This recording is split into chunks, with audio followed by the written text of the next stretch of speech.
ओडिशा के बालासोर में कोरोमंडल एक्सप्रेस और बेंगलुरु हावड़ा एक्सप्रेस ट्रेन के पटरी उतरी और एक मालगाड़ी से टकरा गई। इस रेल हादसे में अब तक 230 से अधिक लोगों की जान चली गई है और 900 से अधिक यात्री घायल हो गए।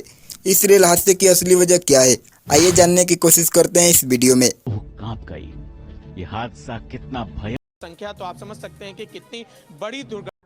इस हादसे से जुड़ी एक दिलचस्प कहानी। जांच कमेटी बनाई जा चुकी है।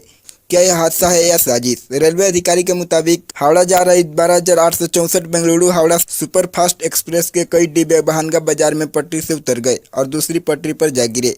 पटरी से उतरे ये डिब्बे 12,841 शालीमार चेन्नई कोरोमंडल एक्सप्रेस से टकरा गई और इसके डिब्बे भी पलट गए। चेन्नई जा रही कोरोमंडल एक्सप्रेस के डिब्बे पटरी से उतरने के बाद एक मालगाड़ी से टकरा गई, जिससे मालगाड़ी भी दुर्घटना की चपेट में आ गई। अब इतने बड़े हादसे को लेकर कई तरह की आशंका जताई जा रही है। जब तक जांच रिपोर्ट सामने नहीं आ जाती तब तक असली गुनहगार को पकड़ना मुश्किल है। रेल मंत्री से जब पूछा गया इस भीषण रेल हादसे की वजह क्या थी, उन्होंने कहा कि इसकी जांच के लिए हाई लेवल जांच टीम बनाई गई है। इसके बाद रेलवे ने ओडिशा में हुए भीषण ट्रेन हादसे की हाई लेवल जांच शुरू कर दी, जिसकी चेयरहेड दक्षिण पूर्वी सर्किल के रेलवे सुरक्षा कमिश्नर AM चौधरी कर रहे थे।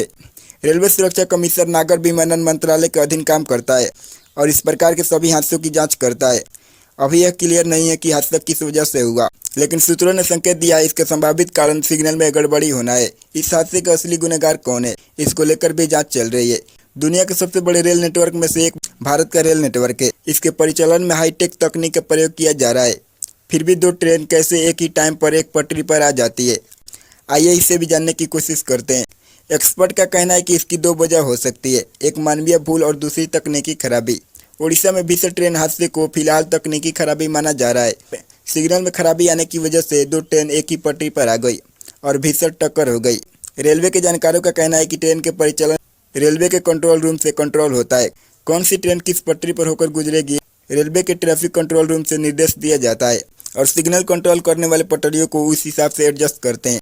हो सकता है ओडिशा में ट्रेन हादसों में तकनीकी खराबी की वजह से पटरियां एडजस्ट नहीं होगी। कहीं कहीं यह काम मैन्युअली भी किया जाता है। हालांकि कंट्रोल रूम में डिस्प्ले में सब कुछ दिखता रहता है, कौन सी ट्रेन किस पटरी से गुजर रही है। अगर किसी पटरी पर कोई ट्रेन चल रही है तो डिस्प्ले पर लाल लाइट दिखाई देगी, खाली पटरी के लिए ग्रीन लाइट दिखाई देती है। हो सकता है इसका सही सिग्नल दिखाई नहीं दिया हो, जिसकी वजह से हादसा हुआ। वैसे इस हादसे के बारे में आपका क्या कहना है, कमेंट में जरूर बताइएगा और इस हादसे में मरे हुए लोगों के लिए ओम नमः शिवाय जरूर लिखें।